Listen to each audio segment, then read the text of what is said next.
All right, everyone, welcome, welcome. I am delighted that you are carving out a little time this afternoon to join me. We are going to do some myth busting this afternoon. I have been in this sector for a long time, and what I see over and over again is these myths that are perpetuated from team member to team member, from leadership to leadership. And it's really just holding us back. Sometimes fundraising challenges are about changing our mindsets. So I want to really dive into today 3 fundraising myths that are holding you back. I'm sure that there are many more that you'll be able to share, but for now, I want to be able to just offer 3 that I see pretty consistently. I am Barbara O'Reilly, founder and principal of Windmill Hill Consulting. I've been in this space for about 30 years, maybe just a touch more than 30 years. I am one of those rare unicorns that has been a fundraiser for my entire career. I spent my first 15 years in-house in big organizations. And then for the last 15 years, I have been consulting and have grown Windmill Hill Consulting to work with a whole wide array of incredible organizations who are doing such impactful work. And it's been a great honor to be a very, very small part of their important missions. I am also an Association of Fundraising Professionals member and leader, both here at the chapter and at the global level, and have been involved in a lot of other ways of giving back to strengthen the sector, including chairing the research committee for the Giving USA Foundation. So I'm really excited to be part of this conversation with you all today. So feel free to be putting in questions in the chat. Veronica, who is joining this afternoon, is going to be monitoring the chat. She's going to be monitoring the Q&A. So be putting in some questions, ideas. We're going to start with the first question, though, which is, what does fundraising mean to you? Is it asking and receiving money? Is it strategic engagement? So it's a little bit more. Is it necessary evil to help pay our bills? How does your organization think about fundraising?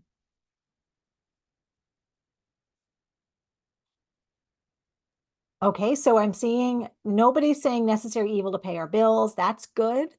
I'm seeing more leaning towards the strategic engagement, some asking and receiving money only, so it's more transactional. So, all right, I think we've got a good starting point. I'm so excited to see this. Sometimes I will hear leaders say, this we'll do fundraising because it's what we have to do. But in fact, what we know is that fundraising is really so much more than just that. Um, so I want to start with, before we dive into these myths, I want to just start with the big context of our state of fundraising. A lot has changed over certainly the last 30 years that I've been fundraising. There's a lot that has changed even in the last decade. We have the great benefit of a lot of research, a lot of surveys, a lot of studies that are helping us to understand what the nonprofit, profit, and philanthropic landscape is looking like. So let me just start with what that big headline is. You've probably all heard, if you were tracking any reports, news, nonprofit news from June with the Giving USA release. The annual report, which comes out every year, it does its really best estimate of kind of aggregating what we think the total contributions have been across the country. This is done by the very smart people at the Indiana University Lilly School of Philanthropy. And they spend months and months pouring into publicly accessible data to understand what the giving trends are. And when you see this pie chart, let me just put into the chat, what do you see? What's the thing that catches your eye most? We're breaking it down in individuals, foundations, bequests, and corporations. So drop in the chat, what are you seeing most? What's catching your eye the most? Individuals, yep. And Dana, I'm going to assume you mean individuals, Brandy, individuals, that's the biggest piece of the pie. Okay, seems hard to pull money from people these days. We're going to break into that myth, Dana, in a little bit. Yeah, majority of gifts are from individuals, right? Individuals bequests. So this is exactly right. So these are, when we think about the headlines that we saw last year, when the annual report was released, it was giving has fallen, right? And yes, it had fallen, but it's a $500 billion when you think about it, an estimated $500 billion. And there's that's not insignificant when you really think about it. By far, though, individuals and bequests, which come from individuals, that's the biggest piece of the pie. Foundations, about half of that, are also coming from family foundations, which is really related to individuals. So, individuals are fueling generosity in this country. We're seeing this in so many ways through other forms of generosity, through Facebook fundraisers, through mutual aid support, through GoFundMe campaigns, which GoFundMe is over $3 billion now. Facebook fundraisers are over $6 billion. We're seeing more person-to-person giving. And so people are being generous in extraordinary ways.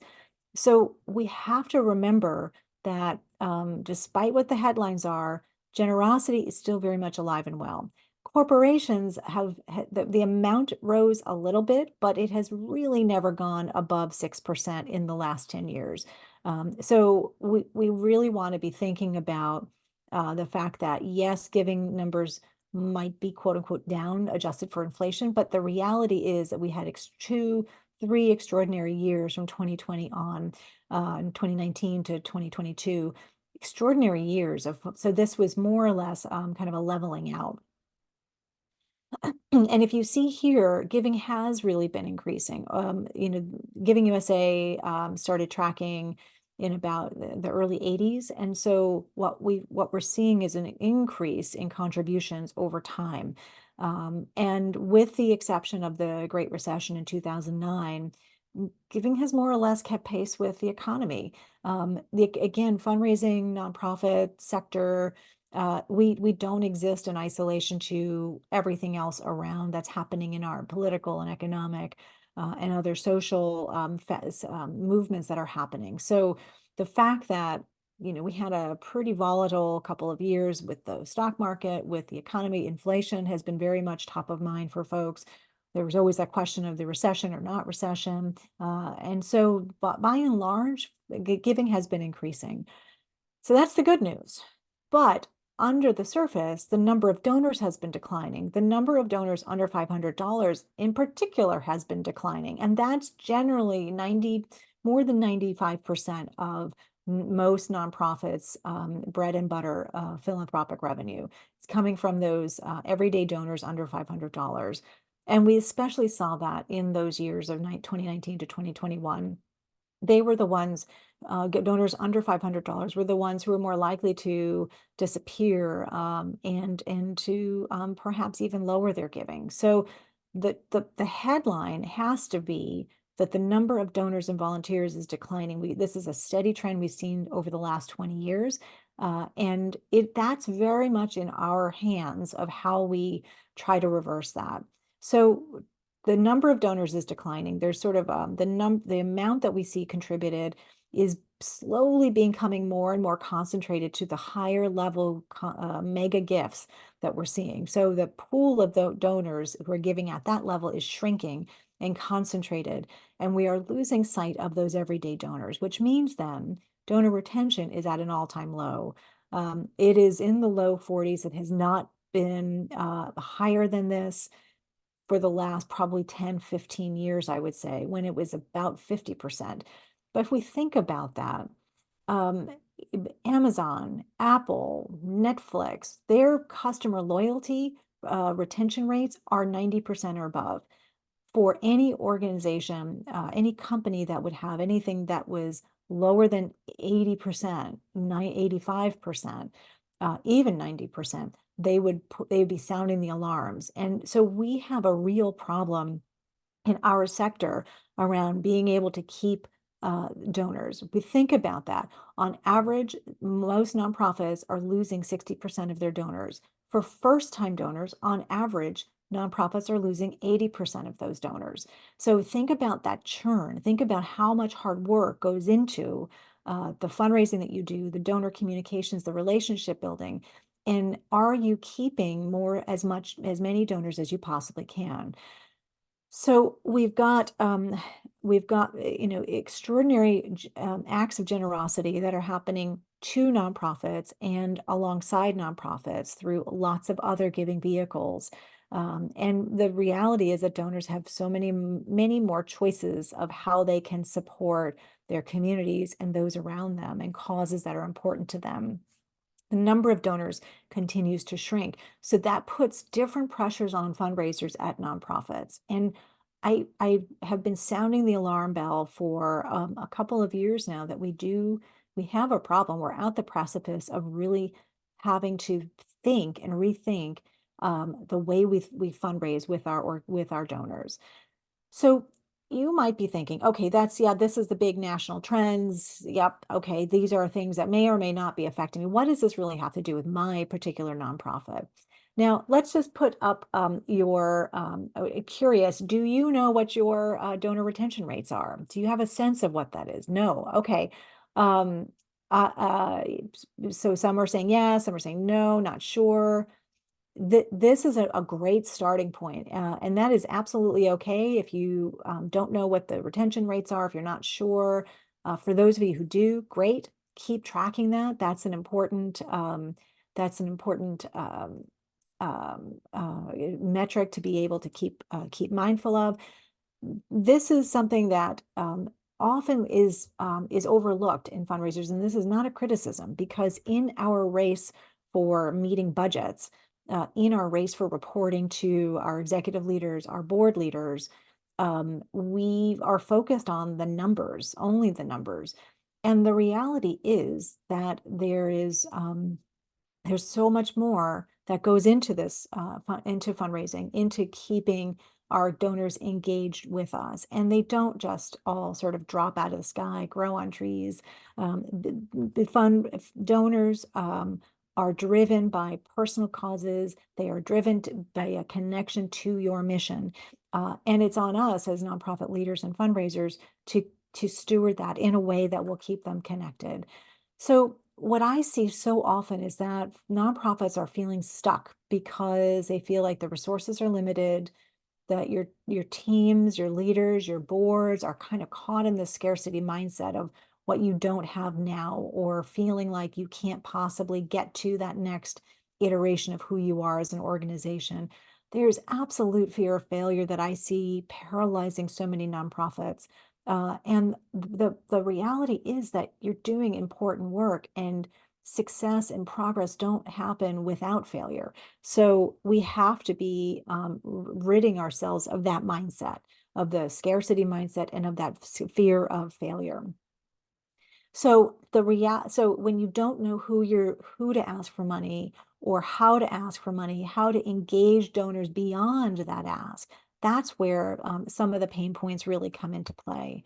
So think about, for your own organizations, whether you know your retention rates or not.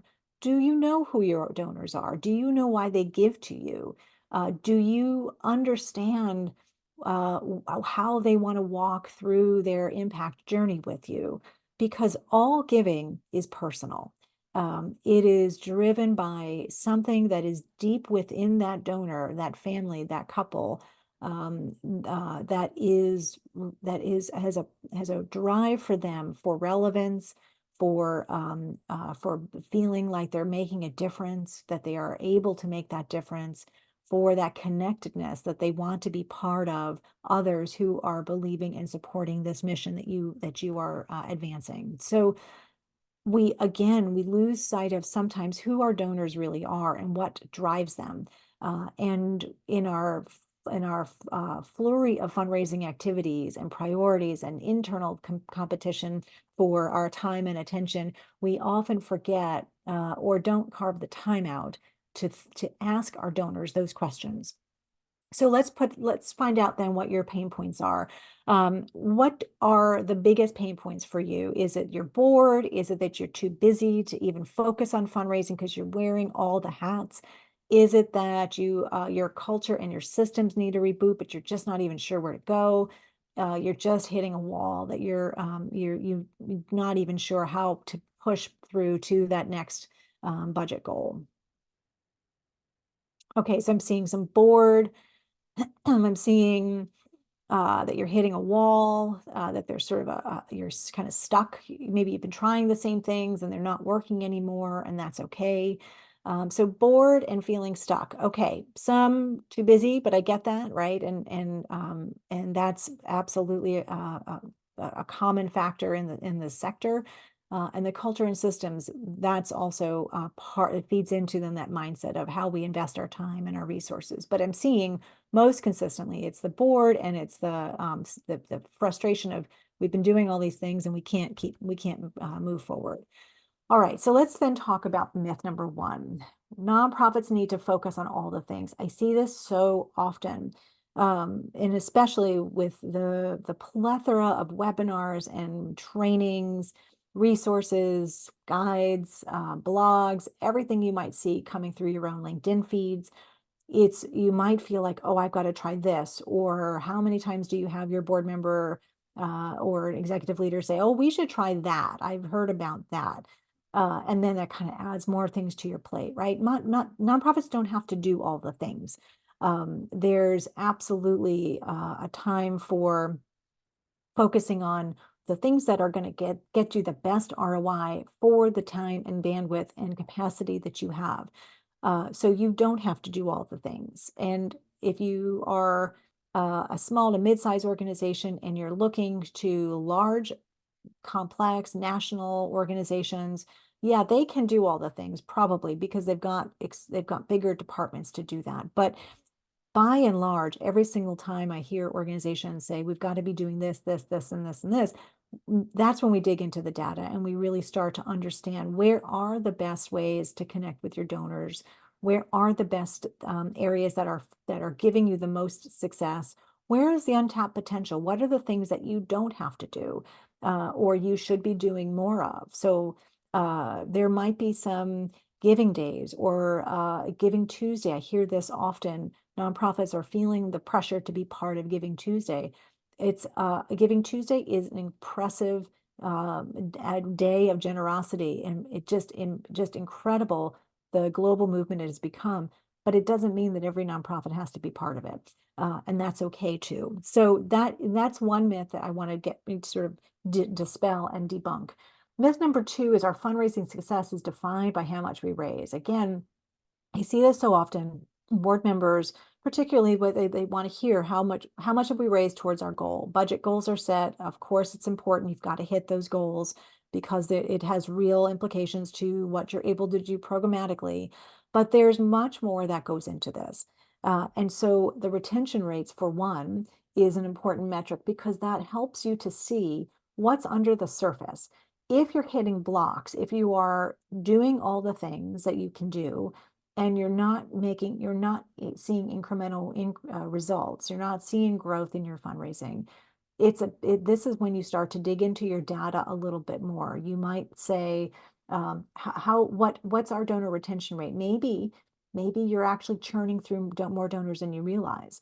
Maybe all the time and attention you're putting into your email campaign is having minimal results. So that might be finding out, perhaps doing a multi-channel approach, which we'll talk about in a second. It might also be that your giving levels, your average gift is flat or it's decreasing. Again, that signals how much donors are investing in you on average. So if that has been stagnant, you'll want to dig into that to understand which are the segments that are seeing some movement. What levels of giving have you seen the most responsiveness, and where can you tap into a little bit more? So fundraising isn't just the dollars raised. That's sort of like a lagging indicator. It's all the stuff that goes underneath, the donors that you're able to keep, the donors you're able to upgrade, the activities that you're able to use to help build community amongst your donor audience. Those are the things that are really important as well. And that third myth is that donor churn's inevitable, right? So I talked about, right, a couple slides ago about how on average nonprofits are losing 60% of their donors. And you might say, or your leaders might say, yeah, well, that's inevitable. Donors, they're going to move around from organization to organization. We can't rely on them. Totally understand that, and no, there's nothing we can do about it. But the reality is, think about, we are in a subscription culture nowadays. Everything we do, everything we watch, we buy, has an opportunity for some sort of recurring purchase. Subscribe and save on Amazon, or anything else, right? Netflix subscription, or anything you would get on Apple, right? Any of those apps are that you pay for are subscriptions. So the reality is that the donor churn is not necessarily inevitable. If we change the way we engage with them so that they see this as something that they want to continue to invest in. So flipping that myth to, how do we make it so that donor churn is less in our organization? And what are the things we need to do to keep connected with them so that it provides value and connection with us? So we just, there's this feeling of being stuck, the feeling of churn, the feeling of, only hitting dollar goals. It all stems from trying to do too many things, trying to not knowing how to dig into our data, dig into the understanding of who our donors really are, what they like about our organization, why they give to us. And especially for donors of all levels, but especially as you get to the honor to be able to talk to donors about larger gifts, what's their aspiration for their philanthropy? So these are conversations. Fundraising is about building relationships, and it's about conversations more than it is just the tactics of what we do every day. So we focus on all the hard work we're doing, but then we think that the donor should be able to read our minds, that she should be able to just give when we ask them to. And the reality is that we are in competition with everything else that's competing for our time. All of our emails, all of our social feeds, all of the subscriptions that and things that we're watching and consuming, podcasts, movies, videos, shows, this is all in competition with our charities, our nonprofits. So we have to be mindful of the clarity and of communication that we offer them.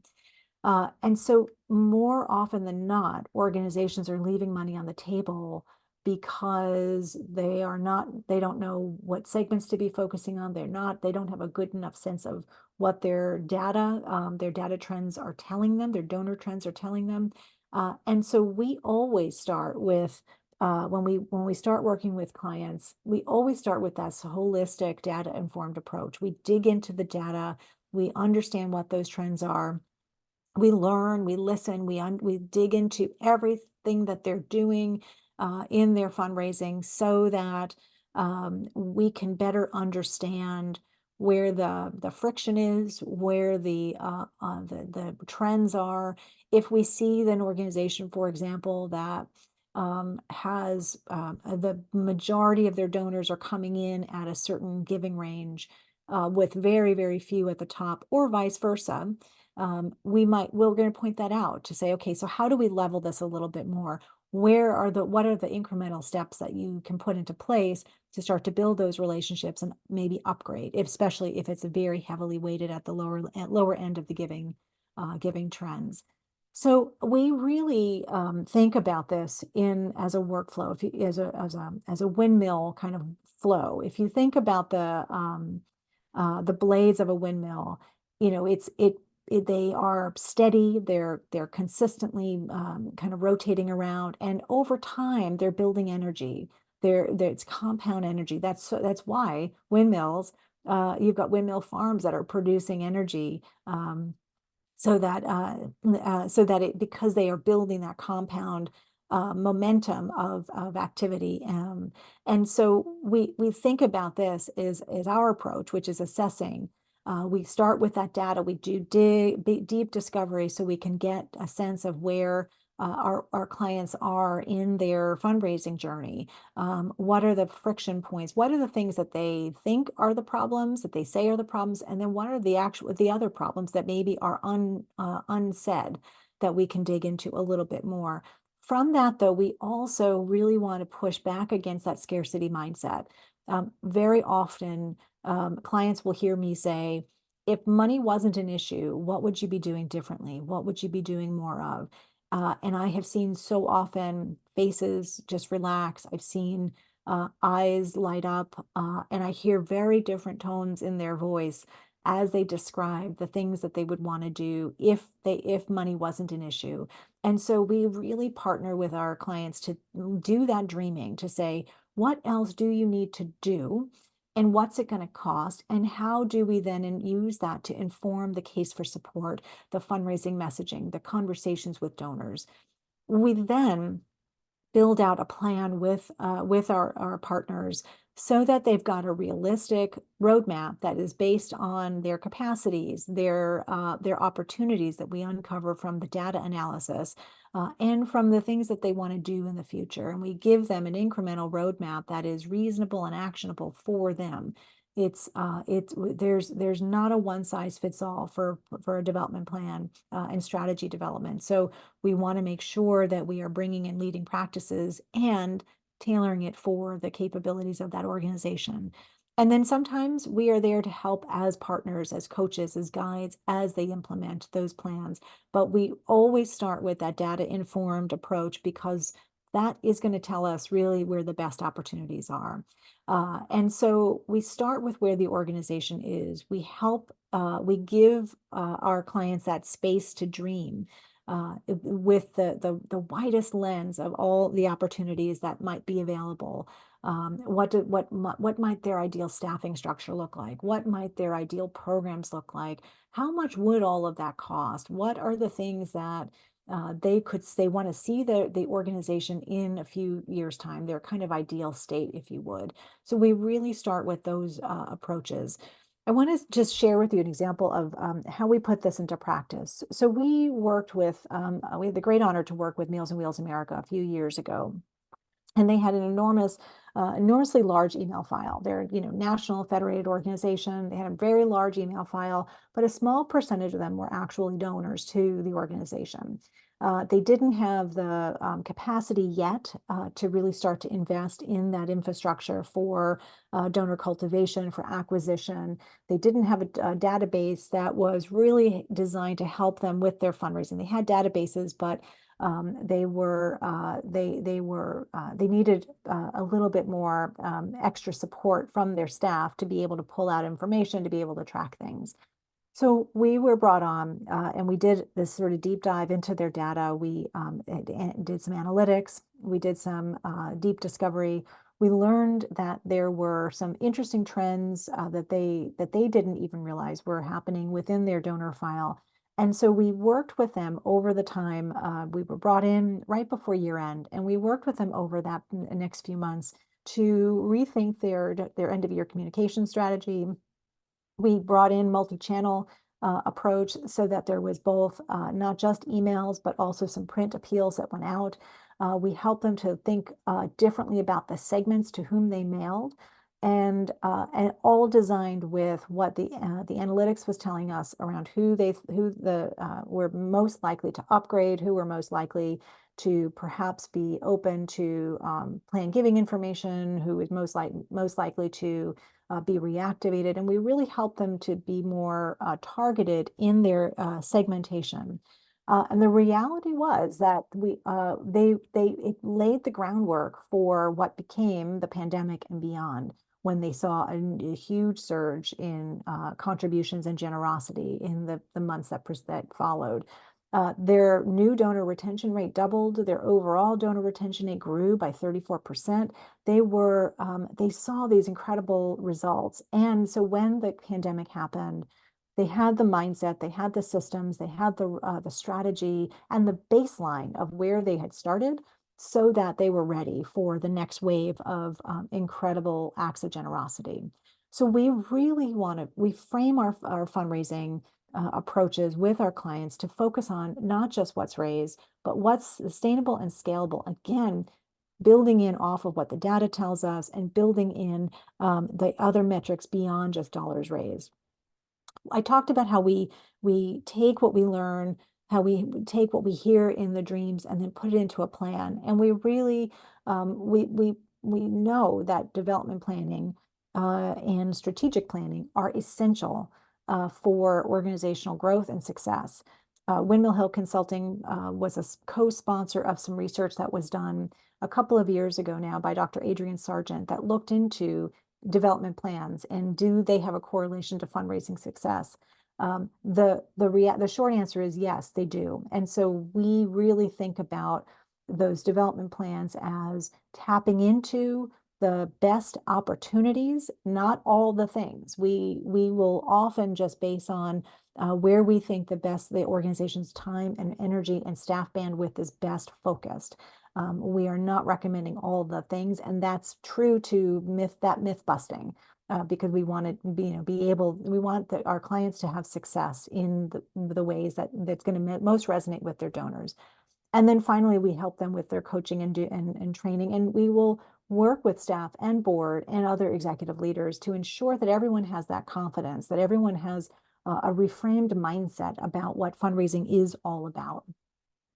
Rebuilding Together is another great case example of how we help them really dig into the data and the plan that was going to be best suited for them. Again, another national organization, another where they had a large email file, a smaller percentage of donors, and they had a lower donor retention rate. They knew this. They knew that their shift to more corporate and foundation funding resulted in a loss of some of their individual donors, and they wanted to reverse that trend. So we did this baseline analytics to understand what were the trends that we could see from their individual donor file as a baseline. We really worked with them to put in place and help them level up the stewardship plan and the communications plan that they had already started developing. And what they saw was their donor size, file size grew over 8% year over year. Their retention rate grew to 20%, and they saw a 50% increase in the number of major donors, again, because they were able to be more laser focused. Instead of all the names in their file, they could understand who were the ones who are more primed to become engaged in different ways. So the reality is that fundraising is so complex and there's so many layers to it. And we help our clients and our partners pull back all those layers and understand what's the right way for them that's going to maximize their activity and their bandwidth. These are some examples of other clients we've had the honor to work with. And this is the team. I mentioned Veronica's on helping with monitoring the chat and the Q&A. We've got I don't do this alone, and I am incredibly honored to have these team members as partners and colleagues and as peers because we bring together our collective 60 plus years of experience and our various perspectives and experiences working with other nonprofits and in nonprofits to bring the very best that we can to our clients. All right, so before we dive into the Q&A, I wanted to share with you there's a tool that we're going to put into the chat. I'm going to drop it in a second. But one of the things I want you to take away is a tool that you can put into place right now. This is called the Wheel of Wisdom. I'm going to call it the Wheel of Fundraising Wisdom. We've adapted it from another tool that was created. So often when you're feeling stuck, and that was one of the answers in the polls, and I saw that as 50% of you who took the poll said that that's where you're stuck. So often there's a correlating effect, right? There's a cause and effect to that feeling of being entrenched and not able to move forward. So we're going to put it in the chat in a second. Use this as an opportunity to be with your teams, have these conversations around where do you feel the most stuck? Is it that you feel like the history, you've always done it this way, but yet there's a fear of that failure of trying something different. there's a fear of letting go of that gala because you've always done a gala. That might actually mean that there's a culture reset that has to happen. Your structure might need a refresh or might need a rethink. Again, how does that tie to your mission as an organization? What is going to drive and advance your mission even closer to those results that you're looking for? How does that affect the structure? I'm going to put this into the chat right now. But you can use this as a tool, as a starting point to ask the critical questions, have these courageous conversations in your organizations to understand what are the myths that are perpetuated in your own organizations, and how do you break through them? Okay, so let me just put those into the chat. And Veronica, while I'm doing that, what are there questions that we can start to answer? Oops. We had someone message me directly. The first question is, how do I convince my board to not focus only on money raised? Yeah. So, I have that's a great question. I had a client a number of years ago that was only focused on fun on the numbers, on the dollars raised. And there was a point in the year, right before year end, I think. And their numbers, as I'd worked with them for a couple of years and maybe about a year, and they were at that point where numbers felt a little bit slower. The donors, the revenue that they were typically raising when they did a quarter by quarter, year over year comparison, it was a little bit slower and a little bit lower than it had been the year before. And because we had been working together and I had gotten them to understand how to track their metrics, how to better look at a holistic set of factors and tracking points, they were able to then say to their board when they saw the numbers about lower amounts that were contributed so far that year, they were able to say, yes, our revenue is a little bit down, but our donor retention is up, so that means we're keeping more donors. The number of donors who's been upgrading has increased by this, which means X more has been raised. We have our file size has grown by Y, and which means that we've had X number of new donors. And they were able to see that the building blocks for that financial growth were actually in place, that they were keeping more donors, that those donors who were becoming more generous, that they were actually getting a few more new donors than they expected.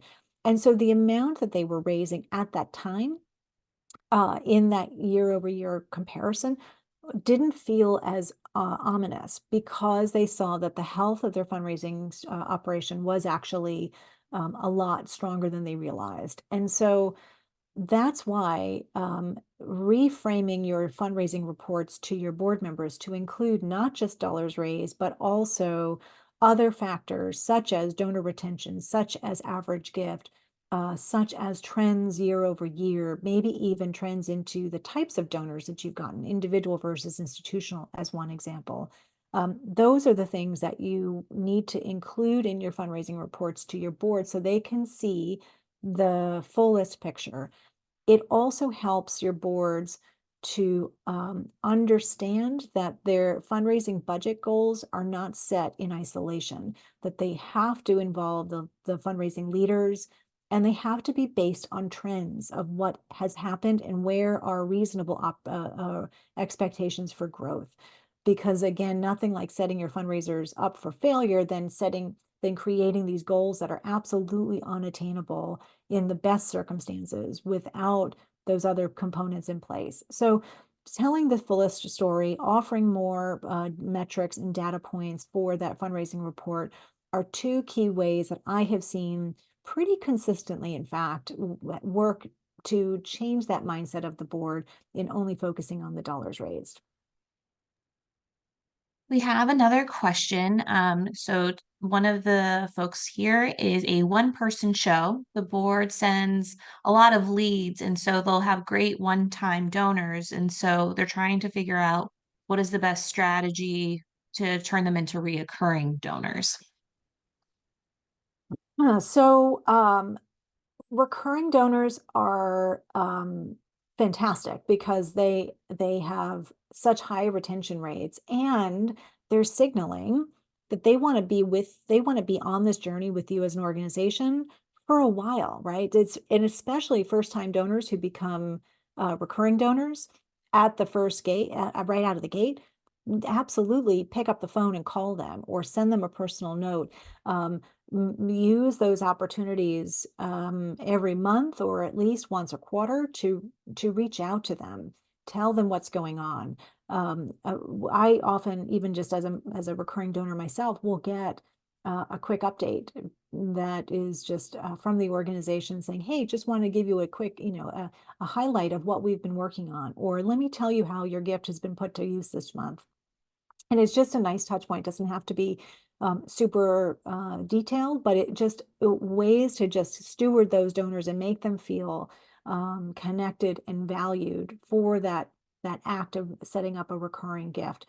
The other, though, is to get more donors to become recurring supporters, and that takes a little bit of time, but it's a message that's well worth focusing on. So you could segment some of you might just send a blast email and mail appeal to your supporters, reminding them that there's an opportunity to go even further, to stretch their gift by becoming a recurring supporter. You sometimes what we find when we do the data analytics is it will give us that sense of which segments of the donor base are more likely to be open to that kind of message. So that's also again where the analytics comes into play. But it is creating a branded identity around the Recurring Giving Society, messaging very particularly to those donors who do set up some sort of recurring schedule, and making sure that in your communications, whether it's a dedicated one or as a postscript in every email, every print piece you send out, there's a reminder that they can become a recurring donor. Those are things that you just have to keep at and just keep reminding people, because it's not like as a society, we're adverse to subscriptions because we subscribe to everything else. So it's a matter of just putting that front and center for your donors so they see that and they consider that when they make their gift.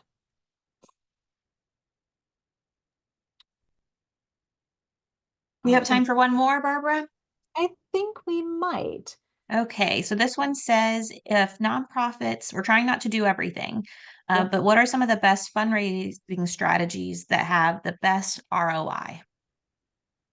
So, for starters, not just focusing on the big shiny objects of large donors, right? Not just focusing on how can we get Mackenzie Scott money, how can we get Bill Gates money. Really thinking about where do we find the best success in our fundraising now? How do we build that opportunity for deepening those connections? So it's centering stewardship and that donor experience for sure. Making sure you've got a regular cadence of communications that goes out, that talks about the work you're doing, talks about the impact of gifts to your mission and your results.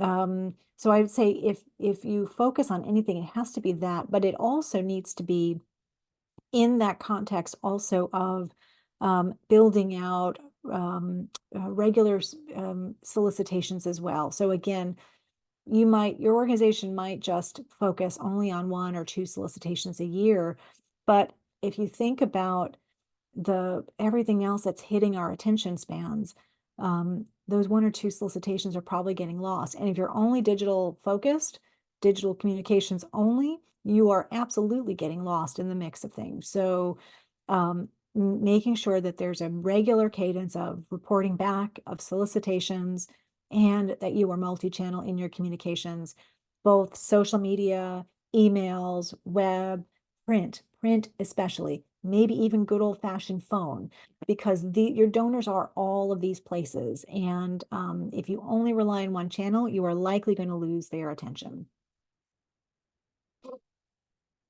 Okay, so let me just do just really quick wrap up. We really do think about this holistic approach to our clients, and we've seen great success.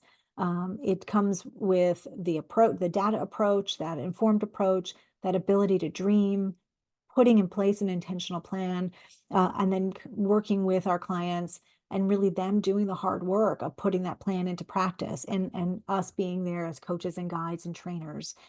Um, Take the first step though. Take your own health check. You've got the tool that we've put into the chat of the fundraising wheel of wisdom, but take your own health check. Where are you in the pain points in your own fundraising myth busting? Here's a QR code you can scan. We're going to make sure you get this after this webinar as well. This will give you one of four possible answers to the things, the biggest barrier to your own fundraising growth. You might also want to get onto our wait list for our mastermind coaching cohort. We're going to be rolling this out in May. And so now is the time to get on the wait list so that we can make sure you get notified when the dates are set. These are going to be small group conversations that meet over the course of 7 1.5 hour sessions. There's a part skills building, it's part coaching. Every person who's in the group is going to have time for being in the hot seat to share something that is pertinent to them right now that they need help breaking through. So this is going to be really practical, not just is sitting back and taking some notes on some skills. It's a little bit of skills building, but it's a whole lot of coaching and learning from each other. So I'm super excited to roll this out. And then if you are interested to learn about how Windmill Hill can help you unlock your fundraising potential, scan this QR code and let's book a time to learn more about your organization, what your pain points might be, and how we might help you break through those. All right, I think that's it. I'm going to just leave this up here one more time. Again, we're going to make sure you get all these links. But thank you so much for taking the time this afternoon. I hope that we've myth busted some things that have been top of mind for you. You might have also come away with other ideas or other inspiration. Hopefully, the tools that we share, both this quiz, this health check, and the fundraising wheel of wisdom, will jumpstart some conversations for you all internally. And don't hesitate to reach out if you want to join our mastermind coaching cohort waitlist, or if you want to talk about how we can work with you to help you break through your own fundraising barriers. So with that, thank you. And I look forward to being in touch with you all in the months to come. Take care.